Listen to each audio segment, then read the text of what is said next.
speaking of the press, okay, and conspiracy theories, there is a report out today in the New York, well, not today, it came out earlier this week in the New York Times. The headline is, FBI had informants in Proud Boys, court papers suggest.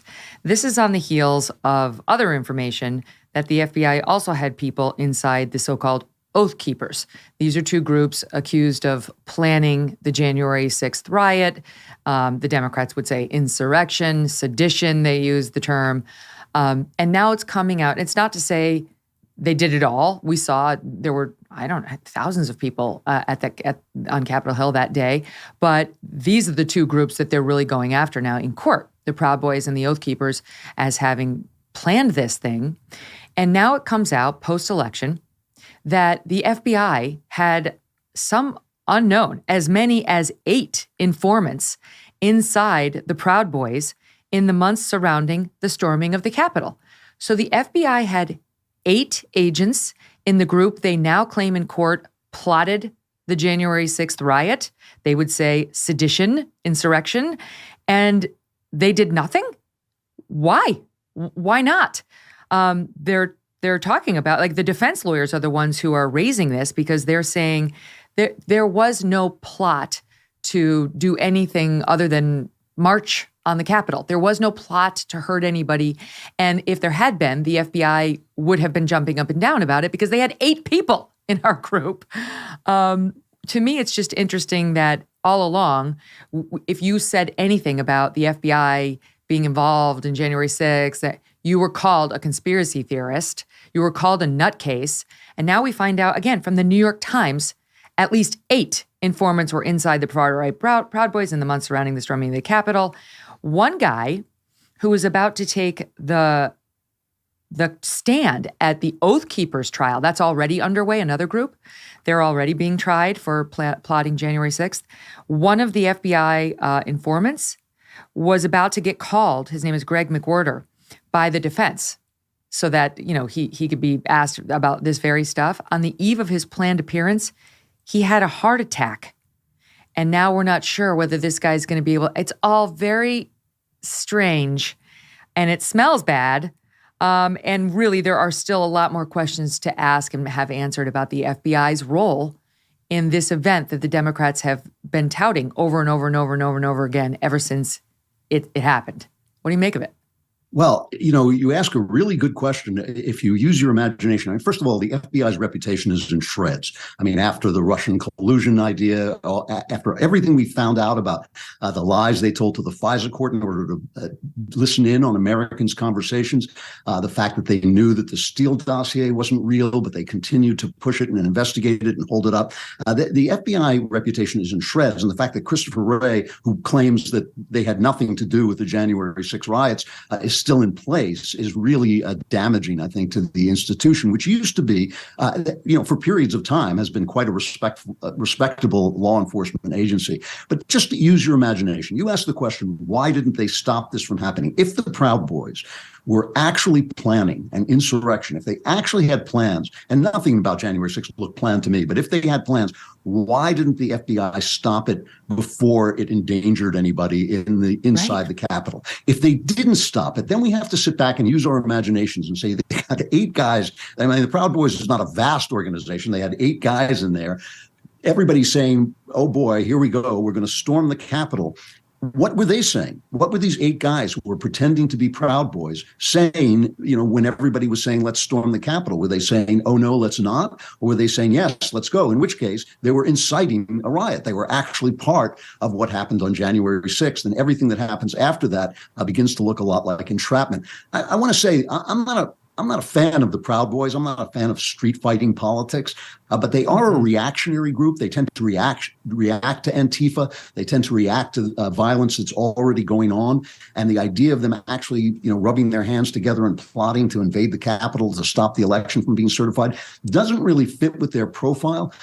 We know from the Gretchen Whitmer kidnapping conspiracy, we know the FBI has a tendency to go in and incite these guys to do things so they can arrest them. At this point, it's just very suspicious. And again, as I say, given the information crisis that we're in and the way the Democrats have manipulated that information crisis, no conspiracy theory is beyond belief. No, I mean, because of the many lies that they tell. It's like if they would be more straightforward, people would be less conspiratorial. That's the same thing with COVID. This guy McWhorter, who had the heart attack, Greg McWhorter, so he was an FBI informant. He was implanted or with the Oath Keepers. He was their vice president, but he was secretly reporting to the FBI. By the way, he's the one who had the heart attack on the way to testify, allegedly, only 40 years old. Okay. So, and this trial's underway. We don't know whether they're going to wrap it up. Are they going to be able to get testimony from this guy? The government did not call him. Why wouldn't the government call their own informant who was embedded in the group to tell us all about what the group was doing, how they were plotting the January 6th insurrection? Well, they didn't. It was the defense that called McWhorter, and then he had the heart attack on the way to testify. It's all very sketchy, all right? I mean, you write crime novels, this could appear in one of your novels. And he was the second known FBI confidential source. There was another guy named Abdullah Rashid, a former Oath Keeper from West Virginia, who told the jury he became alarmed by the violent language that another Oath Keeper was using prior to the riot, and that he provided the FBI with a recording of the call. This guy testified, the more I listened to this call, it sounded like we were going to go to war against the U.S. government. Officials at the FBI, quoting from the New York Times on November 8th, officials at the FBI did not respond to Mr. Rashid's initial attempts to contact them, only reached out to him after January 6th. After. So it's like, what is the FBI doing? It's going to be very hard for them, I think. I haven't been paying close attention the day in, day out of this trial. But if their case rests on proving that this was a plot that was pre-formed before the day of to go in there and cause an insurrection and storm the Capitol and use violence against our public officials to stop the certification of the vote, it doesn't line up with, we didn't even bother to return the guy's phone call, our own informant. It's also really disturbing. You mentioned this before, that none of this comes out until after the midterms.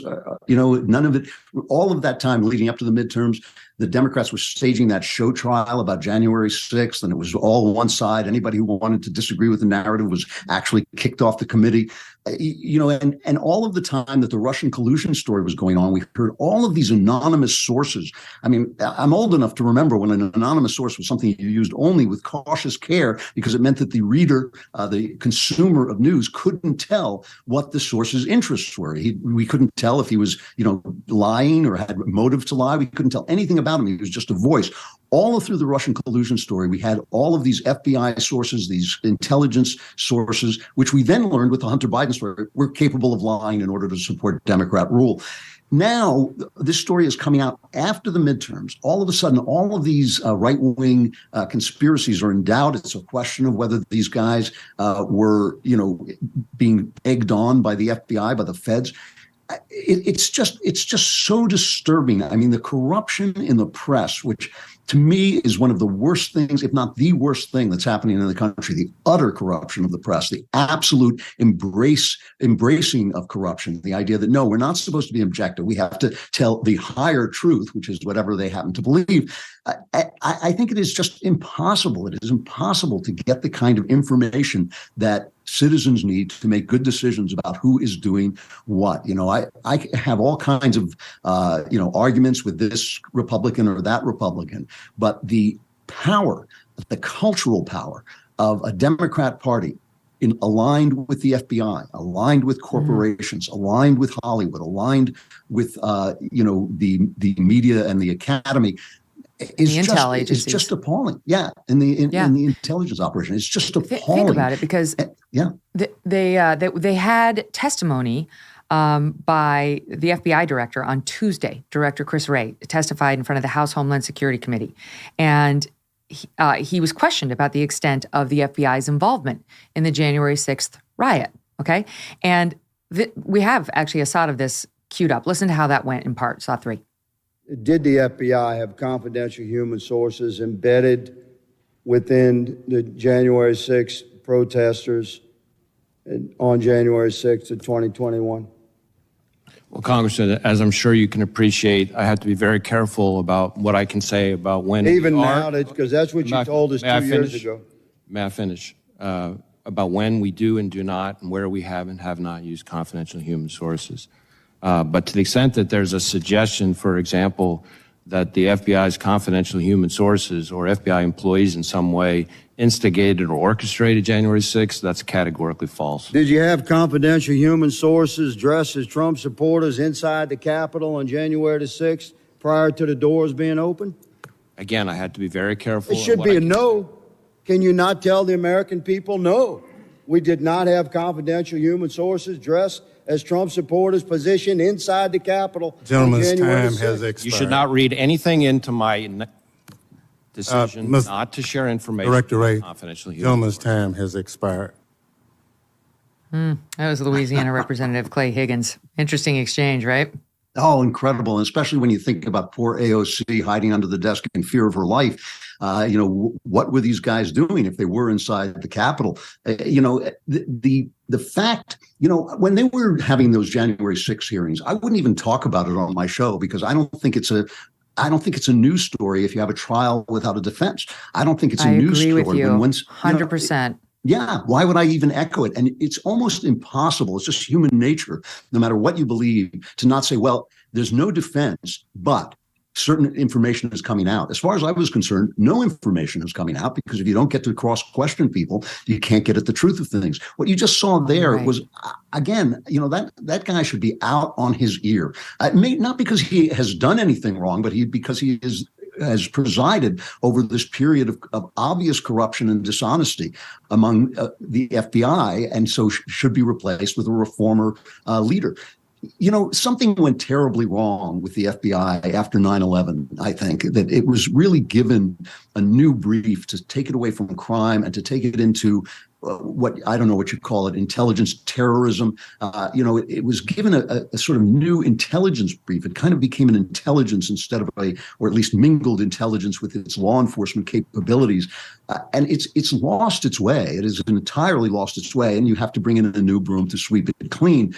These are the things that are going to be on the ballot in 2 years, should have been on the ballot in this last midterm. And it's the kind of stuff, I don't know, for me, it trumps almost everything else. It trumps, inflation and crime. We cannot trust our government anymore. And I really don't believe we can. I'm like the last person. The reason this is so aggravating for me is I'm the opposite of a conspiracy theory person. I believe Lee Harvey Oswald killed JFK. So I'm like the opposite of a conspiracy theorist. But this is a moment when the lies are so intense and the power to spread lies is so vast that I think we all have to be a little bit of conspiracy theorists just to keep abreast of what's going on. Like many people, I am trying to eat healthier these days. And that is one of the reasons why I love good olive oil. And by good, I mean fresh. Olive oil packs the most flavor and healthiest nutrients when it's fresh from the farm. And that's the problem with supermarket olive oils. They're not fresh. They can sit on the shelf for many months growing stale. That's why I like my olive oil direct from small award-winning farms, thanks to a guy named TJ Robinson, also known as the olive oil hunter. When I first tasted TJ's Farm Fresh oils, I fell in love with their vibrant flavors. They are delicious on salad, veggies, pasta, meat, fish, you name it. And as an introduction to his fresh pressed olive oil club, TJ's willing to send you a full-size $39 bottle of one of the world's finest artisanal olive oils for just $1 to help him cover shipping. Best of all, there is never a commitment to buy anything, and you can cancel your membership at any time. Get your free $39 bottle for just $1 shipping and taste the difference freshness makes. Go to harvestfreshnow.com. That's harvestfreshnow.com for a free bottle and pay just $1 shipping. harvestfreshnow.com. Hey, thanks so much for watching. If you like what you just saw, hit the subscribe button for more clips and full episodes.